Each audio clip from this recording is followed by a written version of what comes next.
Welcome back to the Guna Fanzine Arsenal Woman podcast. Well, tomorrow you can start planning your European trips again. For the upcoming season, we're going to be talking about the Champions League draw, the win over West Ham, touch on Rennie Slager's press conference, and then looking ahead to Sunday's 2:50 kickoff away to Manchester United. I did ask a couple of questions as to that kickoff time, and apparently it is all really to do with the TV scheduling, but it's still going to overlap with the men's game at 4:30, so I'm still trying to get my head around that. But let's start with the Champions League draw, Daisy. What jumps out to you? I mean, lovely that Arsenal fans get to go back to Lisbon so soon, isn't it?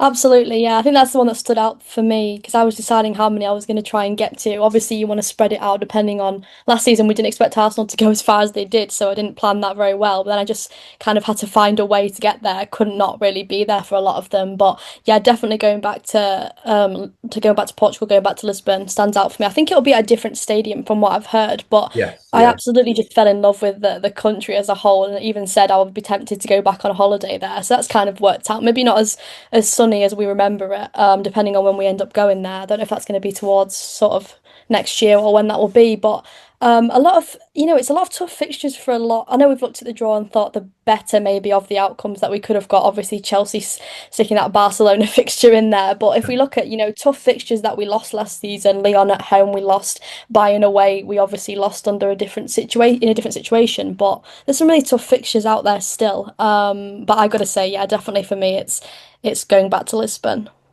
Yeah, I like it as a mix of games, actually. I think the fact you're playing teams, as you say, who Arsenal, for all of them actually overall, have happy memories against. So, but sort of lost to them and beat them, I think makes it really intriguing. As you say, Bayern and Real Madrid, both Bayern away again, which seems a common fixture. Real Madrid at home.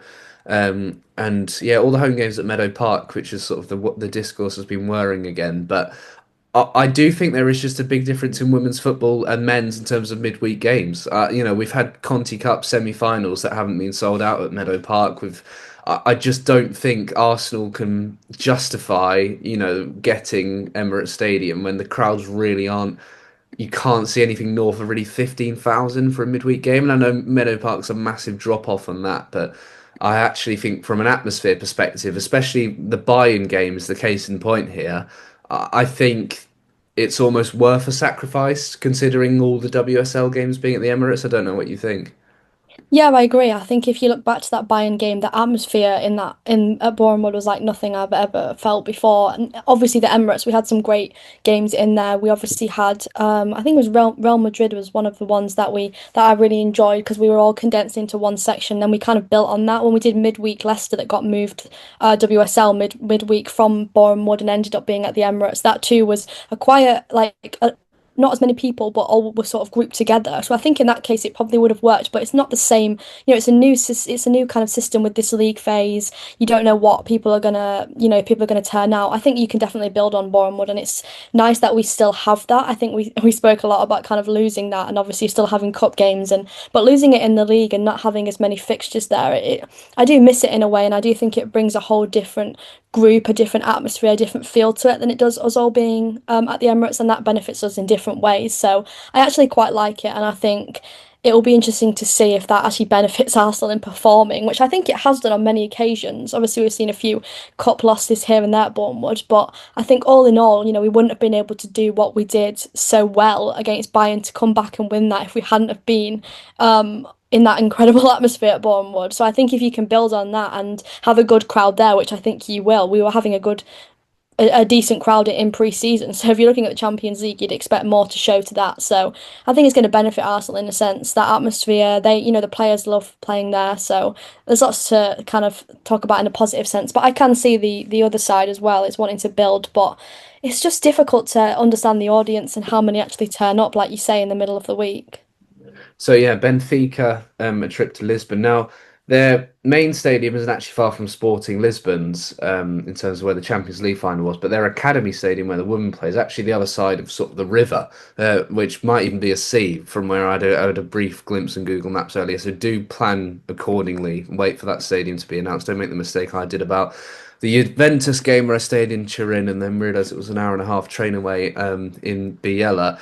Leuven in Belgium is meant to be a lovely city. I've actually got a friend here at uni who is English but grew up sort of in the Netherlands of Belgium, and his hometown is Leuven. He's actually done some photography for us at the Guna. He's absolutely over the moon that sort of Arsenal are coming to town. The Lionesses have played there a couple of times. It's where Michelle Agiomang scored her debut goal, and by all accounts, a really nice city, sort of not far from Brussels, so easy enough to get to. Buying away, we all know about that could be at sort of their campus ground or hopefully the Allianz Arena, which I really want to tick off. That's one that's on my list. And then FC Twente, Jill Roord's new club, who came through qualifying, I think, Lyon Real Madrid. We know about them, and two really intriguing games. The league phase then, it seems to have gone down as a success in the men's game. Now the women's Champions League not quite as far expanded as the men's is, so it's the same feel really as a group stage in terms of the number of matches. But if Arsenal don't finish in the top four, then you're looking at a two-legged playoff game in the middle of February, which are going to be two fixtures really Arsenal were looking to avoid. So a slight change there, but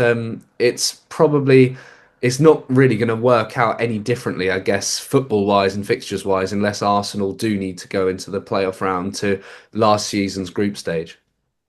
Yeah, I think I quite like the way it's worked out so far from what I've seen from watching the men's. I think it brings a different excitement. I think there was some people who were reluctant at first because it almost felt like the pointless part of the tournament. You know, you see that with cup competitions where you're maybe not as intrigued at turning up to when Arsenal were in the group stage of the Conti Cup at the time, but then you get to the knockouts and it gets exciting. But if you've seen some of the games that have been on this week in the men's, if we can bring that to the women's, I think we're in for a treat. I think all these fixtures, especially when you're saying it's so tight and every team wants to finish in that top four, it's going to make for some incredible games. And similar to the group stage, you know, Arsenal were in a situation where they couldn't afford to drop points at one time, and they weren't going to see it out. And I think that could be a very similar situation. I was talking about Chelsea and the fact that they had to play Barcelona, and I was like, I guess you could afford to lose that one game, but thinking about it, every point probably counts. And if other teams are going to go and get results, people were looking at and thinking how many points are Arsenal going to get from those games as well. So it is quite interesting, and I'm quite excited to see how it turns out, not just at Arsenal but across the board, because there's a lot of teams in there as well that are getting an opportunity that, you know, through qualifying that haven't been there before. So that also presents a different challenge, and we'll see how that turns out for them too. Yeah, really exciting. The first game as soon as the 7th or 8th of October, match day 6 on the 17th, and those two playoff dates for the Arsenal programme. To my right, 11th or the 12th, and then the 18th or 19th of February. So three home games, three away. And then if Arsenal do get through, of course they are the holders of the Champions League. We shouldn't need to remind you. Then those games will then be at the Emirates. So yeah, interesting to see how it works out. I know Boreham Wood have had a lot of work at Meadow Park over the summer. I don't know how much that's extended to the pitch, because I know that's been a bit of a concern in terms of the games there when the Emirates is usually so good. But yeah, I don't mind it too much, but I'm looking forward to seeing how it works out. I think really the fans, I don't want to put the pressure on the fans, but if, you know, these games need to be sold out, and I'm sure they will be, but, you know, when you're looking at games like FC Twente, you know, Real Madrid and Lyon, fair enough, and Lyon will bring a good few fans over, I'm sure, but interested to keep an eye on that in the future. Another small ground, Dagenham last Friday, a 5-1 win for Arsenal. I actually had flashbacks to the Real Madrid game with the weather, and actually the first 20 minutes, Daisy, and the own goal, it was all going West Ham's way, and Arsenal were really struggling until that equaliser. Yeah, definitely. I mean, as soon as I walked into the ground, you know, you do come to expect it going to a lot of away games, but half of the stadium was filled with Arsenal fans, and I respect the amount that showed up before, and I saw a lot, you know, at the stadium as well. That's a Friday night fixture in the rain. There was people I managed to get under the cover, and I'm glad that I made that decision, because as soon as the game started, the rain came down, and I thought, here we go, because we know what Arsenal are like when it rains. But yeah, I think that's a difference really with what we're seeing under Renee Slagers. we start the game poorly, we make a mistake. We still have defensive errors in there, and it is something we will need to fix, especially if we're going up against Man United, which I know we'll talk about. But you can't afford to make those mistakes against the top teams. And to be honest, to Renee Sagan, to be fair, she really did fix that. She saw what wasn't working. We sort of got into our rhythm a bit anyway, but I did think there was some huge problems. Russo could barely get into the game. We saw probably the best performance on Beth Mead that I've seen in a while as well. She ran the show definitely, but the midfield also was really off. And then at half time, despite a fantastic first half performance from Frida Marnham, she was brought out through a tactical tweak that Renee put in place, but that worked perfectly. Blackstenius coming on saw Russo be able to sort of be dropping to midfield, but also have the ball in behind, which we knew would catch West Ham out. There was lots of tactical tweaks that we could talk about. Little and Cardente got on the ball a lot more in the second half. Ford had a great second half. The fullbacks were fantastic. Emily Fox had another great game. You could talk about anyone really. Katie Reid as well, stepping into her own. But yeah, I think I really praise the way Renee Sagers is able to turn these games around, and it might just be West Ham, but we know what those trips to Dagenham and that bogey teams are like. So I think it really showed where we're coming and what we're planning to do this season in the league. Yeah, really good performance in the end. And those first 20 minutes, the ball sort of pinging around in the rain, and Arsenal couldn't get hold of it at all. West Ham fans as well, actually. I was sort of surrounded by them in the press box, and they make some noise and they get on top of you, I think, as an away side. And yeah, Rayanne Skinner and her assistants, and I could hear all this, even the subs as well, were really sort of roaring them on. But almost what she said was sort of West Ham's lack of energy towards the end, and then those game changers that Arsenal were able to bring on. She sort of said, "We've got better, West Ham, but so have Arsenal." And I think we saw a bit of both in actually the first half. We really saw West Ham's improvements, and we know they're a bogey team. We had them in pre-season and knew exactly what they can do, and Arsenal will be really pleased to see off that challenge. The own goal, I guess, is one of those that when you win 5-1, you forget about, and I think if that's a sunny day, I think that's just a routine catch for Van Domselaar, isn't it? And she is experienced enough. I mean, I don't think she had a save to make after that, did she? Because Arsenal's defence, like the London City game, early mistake, and then they didn't put a foot wrong. Yeah, I think if you look at her as a goalkeeper and as a whole, it obviously is a bit of a rare moment, and it's not kind of something that you expect to see on a regular basis. So in that case, yeah, you probably can just blame the environment, the a little bit of pressure in a way that Arsenal are putting on themselves to be consistent in the league to get the results. And I don't think it's something I'm going to probably jinx it now, but I don't think it's something we're going to see again from Van Domselaar, hopefully, no matter what the weather. But yeah, I think a different challenge for us going into the weekend. And yes, we want to build on that and hopefully correct those mistakes as soon as we can. But like you can't afford to make those mistakes against those bigger sides. And we know what Man United have been doing so far in the league in terms of their attack. In terms of Arsenal's attack, you've got Russo, Marnham, Ford, uh, Blackstenius, Smith, all on the score sheet. Mead's got 3 assists in 2 games. Russo's getting these assists as well. Marnham's linking the play up. Ford has looked excellent. Mariona got an assist as well for Ford's header. Everything's clicking up front, isn't it? Yeah, absolutely. And it's a positive problem for us to have after all those years of not really finding the right combinations, not having the squad depth, not having impact players. Bear in mind we're looking at this West Ham game with no Chloe Kelly. So it's not even like we've got all our options available to us. We've sent players on loan, strong players as well. So it really is a fantastic problem for Renee Sagers to have. And the ability to, change this up and still be able to play the same system. No matter who's starting the game. I was shocked at first. I'm not going to lie when I saw the starting 11 to not see Olivia Smith in there every single week. Beth Mead coming in and just showing why she's competing for her place and exactly why she stayed as well. So it's a great problem for her to have. And as a fan base, we can't really complain. No, it's been very enjoyable to watch. And Russo again, the hold up play for the first goal, the back heel for Blackstenius' goal.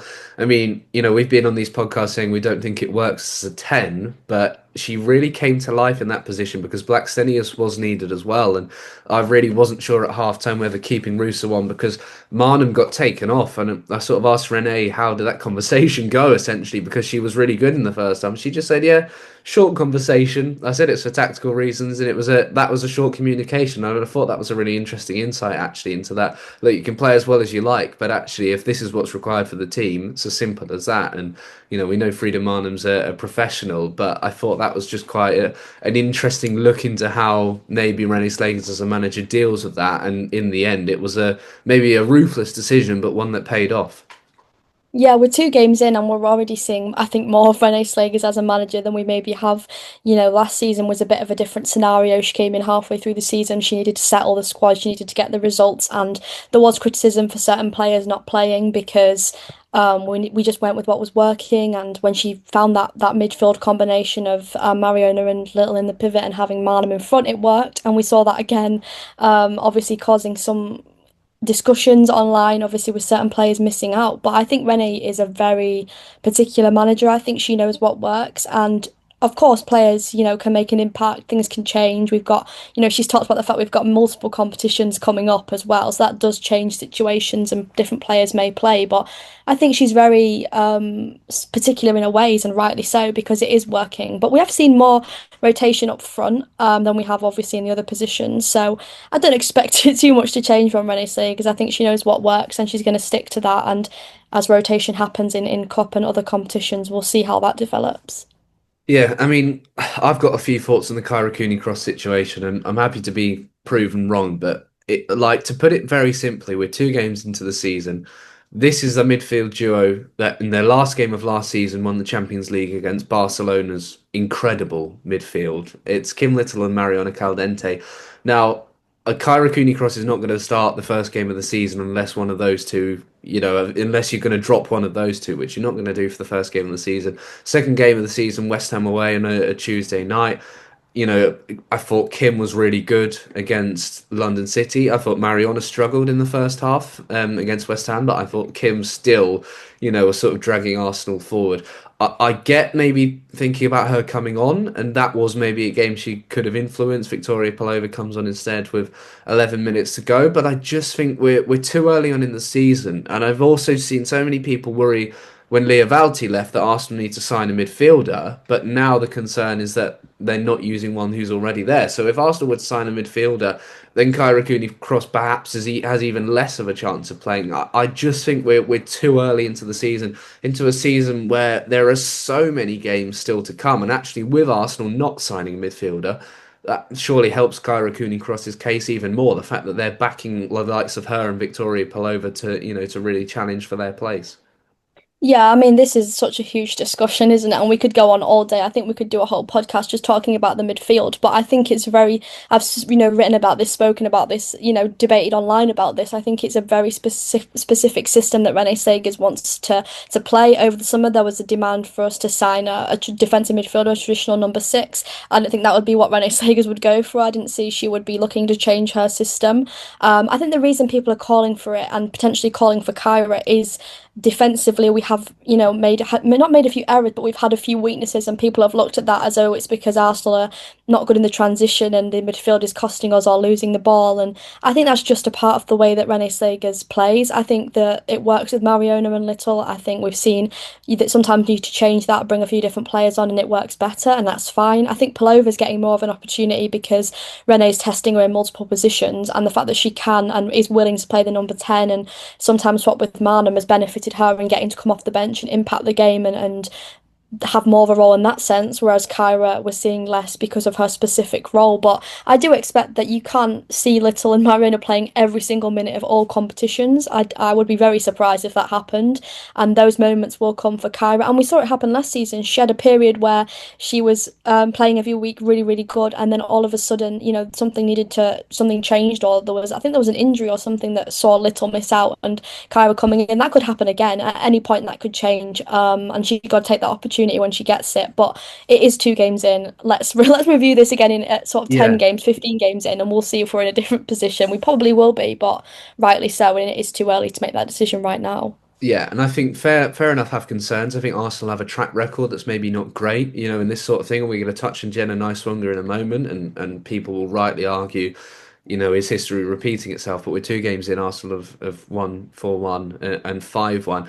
2 points though. One, I think Kyra Cooney-Cross had a really good pre-season. From what I saw, I thought the West Ham game, I was really, really impressed with her positioning, her sort of tactical discipline, how she was dropping in and sort of picking up the ball in between the defenders. However, it is pre-season. It's another job to go and do it, in the real games. But she's got so much experience already, particularly on the international stage as well. She's played so much for Australia, for a player of her age. The other thing is, I'm not sure they trust her alongside Mariana Caldente. I don't feel like they think there's enough control between those two. And the only sample size there is the Manchester City away game, where Arsenal ended up winning 4-3. But really, it only settled down when Leah Valti came off the bench and sort of broke up those two in midfield. So I almost think Arsenal would rather have a Cooney-Cross Little midfield partnership. And then you have the discussion of what do you do with Mariana Caldente, for example. So that's one to keep an eye on, for sure, in the future. Moving on then to Jenna Nighswonger. Interesting comments. I know Ian Wright, I think when he speaks, and same for Steph Horton, not taking anything away from her, people really listen, from an Arsenal point of view. And he came and talked about Jenna Nighswonger this week, saying he wants an explanation from Arsenal. Now, look, if Ian Wright wants an explanation from Arsenal, he can ring them up and he'll get one. So I'm sure. I'm sure there'll be something going on there, and he'll be able to. He said, Renee Slager's then this afternoon going, we have a very, very strong squad. I'm so happy with the squad, and we need the squad because it's going to be a long season with a lot of games, 4 or 5 competitions to compete in. So that's the starting point. Then me having to make decisions on selection and players who start and finish. That's something I have to carry, and that's a burden for me. It's hard, it hurts, but that's part of it. But in general, I think we need the squad, and it was a decision for us to have this squad. Your take on an answer that didn't really address the question directly, I guess. Yeah, I just noticed how many times she said squad in that sentence that you've Yeah. just read out, 3 or 4 times in there. But yeah, I do think it does feel like this situation has been talked about. I mean, I didn't think anyone was talking about it at first. I wrote a piece, I think it was, I briefly mentioned it, and then it became a little bit of a discussion point online as well from other people. And I noticed that it was maybe more people had noticed than maybe just me. I thought there was another game that she hadn't been included in while 2 goalkeepers were on the bench was a strange one, mainly because I spoke about it after pre-season how much she impressed me. It seemed that Renee was playing her in that fullback position, but also she was very far forward in pre-season. She was almost part of the system which we've seen Renee do a lot with fullbacks dropping into midfield and being more involved in the attack, and I think that benefited her from a defensive point of view. We've always kind of known since she signed that that wasn't her strength. She moved to the fullback position when she was in the NWSL, but typically was a midfielder or a forward, so it's not the same for her to just naturally play there. But obviously, we've seen Katie McCabe play across multiple positions as well, so very similar profile. But again, it's the same argument with Kyra. It's very early days. There's more competitions. It does change the dynamic slightly. That obviously Leah Volti's left, so Kyra's in a better position. Whereas if you look at Taylor Hines, has very much impressed me coming off the bench. I think the fact that we can have her in our squad depth and she can play a role and she seems really happy and settled is a huge thing. It's a great sign of where Arsenal are at, but it does mean that other players that have come in before maybe miss out or maybe aren't as involved. Renee's building her own squad, and we're going to naturally see people missing out, people not being included, people leaving. It's not always going to go the way that you can't make everybody happy, and at the end of the day, you've got to win games of football. But not getting a chance is probably where people are coming from, and I think that will change. I do think it will change as we play more fixtures across more competitions and we see more rotation. But the concern is coming, and it's fair, but it's early in the season. So again, let's play a little bit of a waiting game and see where we're at.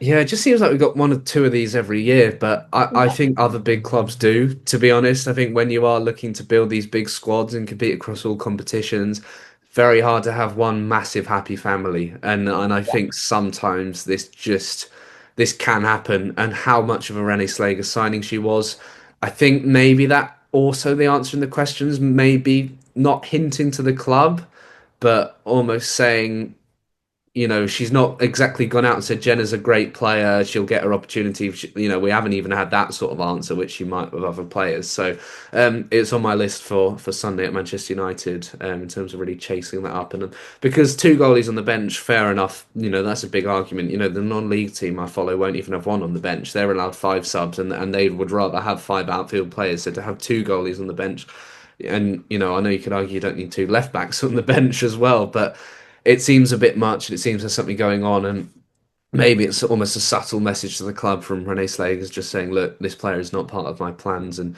as you say, it would be a massive shame because people who follow the NWSL, particularly I think 2 seasons ago, she was outstanding. So and also she'll be wanting to get back in the USA squad. We've got a World Cup in 2 years' time, and that is one of the hardest teams to get into for obvious reasons. So one to keep an eye on. Sunday, Arsenal travel to Lee Sports Village. This seems another ground where Arsenal don't have happy memories. It was a draw there last season. Alessia Russo finally got her goal against Manchester United, and that got in the game where Renee Slagers actually said this was the first game where she really thought she could go on and do that Arsenal managerial job permanently. Not really many happy memories there. The one for me it stands up, of course, is Leah Williamson's injury. Yeah, just the whole area as a whole. We're starting our meetup at a Holiday Inn outside Lee Sports Village. I mean, it's a great away day. I think the crowds are always great in Manchester. I will give that. When Alessia Russo scored last season, the banging on the, I guess you could say the stadium, the banging on the walls and people's, we had a huge banner for Alessia Russo who didn't get the best reception. I'm not sure how that's going to change this season, but I'm very excited to see if they've kind of moved on from that now that they've got different players in and a new striker. Probably not because we know what that's like, but I still think we could do better than Lee Sports Village. I will say that. I'm upset that these Manchester teams keep putting us in the smaller. We have that trip to the Joy Stadium multiple times. I just think we could be doing the big stadiums for most. Same with Liverpool. We never play at Anfield either, so it probably is in some ways the amount of fans that Arsenal look to bring, and they'll only look to bring more if you give them a bigger allocation. But yeah, it's going to be a tough fixture. This is the one that I think I'm really worried for because I've seen the attack they're bolstering their attack at the moment. Manchester United, they're in fantastic form, lots of momentum. They've had a fantastic result yesterday. They'll be absolutely buzzing that they've got that qualification in the Champions League, and it's not even just that, huge scorelines as well. 4-0 against Leicester, 5-1 against London City, then winning 3-0, I think 3-1 in aggregate last night. So this is not a side that's afraid to have a go and score goals, and multiple different avenues that they do that from. So it will be a tough test, but at the same time, I think Arsenal can test this Manchester United side. The thing for me is I always think this is going to be a high scoring game, and it always somehow ends 1-1 every single time. So I wouldn't put it past it ending a draw, but I think that's only going to benefit Chelsea, who'll be looking to get a result at a weak Leicester side this weekend, I think. Or they're at Villa. Yeah, No, I they just think did Villa, so. didn't they? Yeah, so it does mean that either team dropping points is not good. So it would be huge for Arsenal to go and get 3 points there, and it would be a signal of intent, even though it's only game week 3. If they get 3 points there, it's a serious intention of challenging for that league title.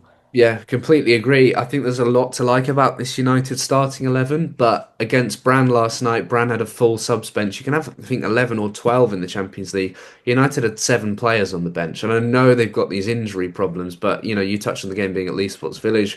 The name Jim Ratcliffe doesn't have to be thrown around. We know the connotations there in terms of the women's side, but in terms of that starting 11, and I actually think there's a lot of criticism when Grace Clinton left and Jess Park went the other way.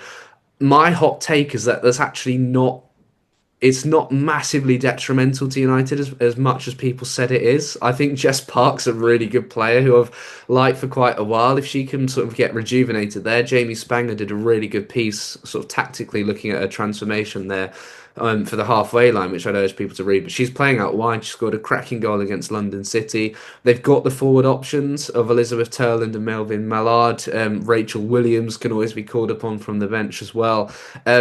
And it's a defence that was really, really good. And goalkeeper, apart from her dropping the ball for Chloe Kelly in the final game of the season, the defence and the goalkeeper have been solid last season. And now it looks like they've got the attack to really cause some problems going the other way. But do you think Arsenal's squad depth, if they get to that situation in the game, that could be where it's won and lost? Yeah, absolutely. And I think I just realized I've said that it's always a 1-1, and then I've just forgotten about that 4-3 that we had, but that was obviously Yeah. at the Emirates. So I was like, I just feel like I've forgotten one, but yeah, definitely. I think that was a different scenario, a different point of the season. Both teams look very different now. Interested to look at the starting 11 for Arsenal, particularly. I expect a similar defensive setup and probably the same midfield to people's maybe complaints. But looking at that front line, could it be Beth Mead coming in, who's had a good game? Could it be Olivia Smith trying to cause some problems for those fullbacks? But United's defence is Millie Turner obviously with the injury, but they've replaced her pretty well. Sandberg started the season well, but that could be an area that Arsenal look to exploit in getting their fullbacks one-on-one with somebody like Olivia Smith or Chloe Kelly, who I think will be definitely be up for it if she's fully fit to have a go against that United side. So definitely, I think Arsenal have an attack that's can score goals, can put United under pressure, but my concern is not in that; it's in the transition and how Arsenal may be caught out on a very fast paced transition side that we've seen from Manchester United. Crosses into the box, they've scored from balls in behind. They bring a lot, and I'm looking at that and thinking Arsenal need to be on their top game in terms of defensively rather than thinking about scoring the goals. Yeah, huge result for United last night. I mean, it was a big achievement for them to finish where they did last season and being with contention, making the Champions League. They had to go through qualifying, as Arsenal know all too well about. They lost away to Bran and won 3-0 at Turland, who is a proven finisher in the WSL, scoring a hat trick last night. But yeah, Toon and Park and strength in the midfield as well. They've, the signings they have made have been good ones, haven't they? I think they rested Celine Bizet last night as well, so she'll be fresh and ready to go. But yeah, should be a good game. 2:50 p.m. On Sunday. Yeah, a hard one to get to actually. There's no train station in Lee, so I'm training to Manchester and then getting, I think it's about a 45-minute bus from Manchester, so not ideal. And it's a bit of a complex, isn't it, Lee? As you say, you're in a hotel for a meetup, which that must seem very weird. Yeah, we had the similar one. I think it was Leicester. I didn't go, but I know Mm. they did that in a Holiday Inn as well. I don't know if it's good relationships with them in terms of getting us to be able to go, and it's also really close by. I know my friend Joe is staying like close by to it, so there are obviously options there. But you're right, it's in the middle of nowhere, and it's an interesting setup, an interesting stadium. In terms of parking as well, there's not a lot to offer. So if you're, I think we're parking and having a nice little 20-30 minute walk. So yeah, it really is dedication to the Arsenal. But I do expect this to be hopefully a close one, and I would really like Arsenal to get the result here. We could have got the result last season, I think, but we did drop off slightly, and we often make defensive mistakes. I think we had one before with Sabrina D'Angelo where she made a mistake that Yeah. allowed a goal there. We've had a lot of little tiny things that have led to errors that have cost us the game against Manchester United.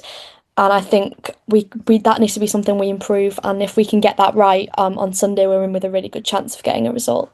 Oh, it just reminded me of that Chloe Lacasse equaliser. One of Oh the yes. best goals. How good was that? Yeah, I've Yeah, completely that was a forgotten great about her. game. Now we've got our Canadian coming through and Olivia Smith, but what a goal that was. I think Stina scored that night as well. So yeah, Yeah. big game, this one. A nice big game to have so early in the season. Arsenal then host Aston Villa before travelling to Manchester City. So me and Izzy spoke last week about maybe in terms of the first two games, sort of banana skins avoided, but now it really intensifies. Daisy, good to see you. I'll hopefully see you up in Lee. You're trying to do every game this season, am I right in thinking? I am, but now I'm looking at the league phase and thinking that's 3 away days that I'm going to have to factor in. So we'll see how we get on with that. Me and Joe Monte, who obviously a big part of the supporters club, I think he's probably going to challenge me because he's been to every game for the past however many years. So we'll see how we get on. But I'm always catching him there and saying I'm going to beat you this time, but we'll see. But yeah, looking forward to it and hoping that we get the win.